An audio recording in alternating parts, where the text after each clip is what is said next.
Hello guys! Welcome back to our YouTube channel for Mama Diaries.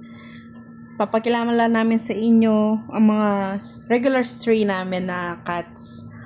So simula nung naglalagay na kami ng pagkain dyan sa my hallway is nauubos na nila, tapos pabalik-balik na sila. And then itong tatlong tong pinaka-regular na stray na kumakain kapag naglalagay kami ng cat food dito.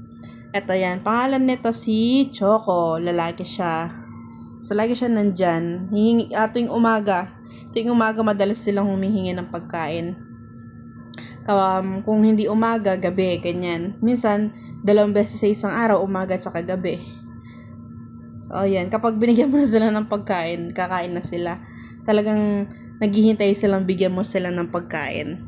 Tsaka kapag halimbawa, nauna sila dyan, tapos madalas pag lumalabas kami sa kwarto para mag-CR, tapos umaga na, makikita mo nandyan na sila, tapos nagtatawag sila. Talagang, meow, meow, ganun sila kasi humihingi nga sila ng pagkain.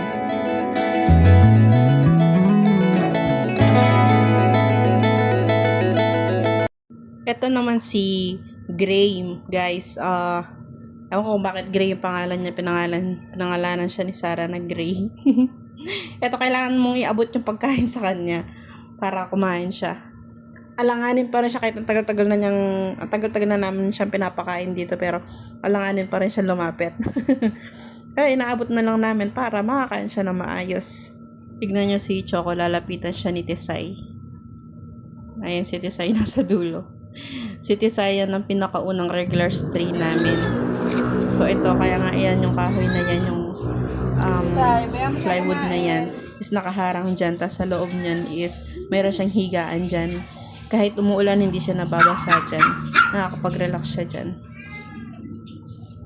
Ito naman si Choco, pansin ko sa kanya, distracted siya kapag kumakain siya at may na-curious siya sa isang bagay, iwan talaga niya yung pagkain niya. Ayun, nakita niya si Gray, pinuntahan niya. So yung pagkain niya binigay ko kay Tisay. Nilagay ko sa loob kasi doon sa loob sa loob ng plywood na yan, sanay niya na kumain dyan si Tisay. Tapos yung pagkain niya binigay ko kay Choco. Yan, parang nagpalit lang sila.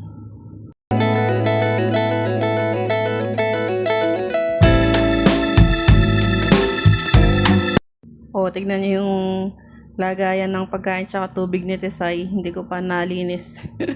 Kaya binigyan ko silang bagong lagayan. Binibigyan ko sila ng tubig dyan. Yes, syempre, nauuhaw din sila. Nauubos nga nila yung tubig na nilalagay ko dyan eh. Magaling din uminom ng tubig si Tesay tsaka yung mga kasama niyang ibang pusa.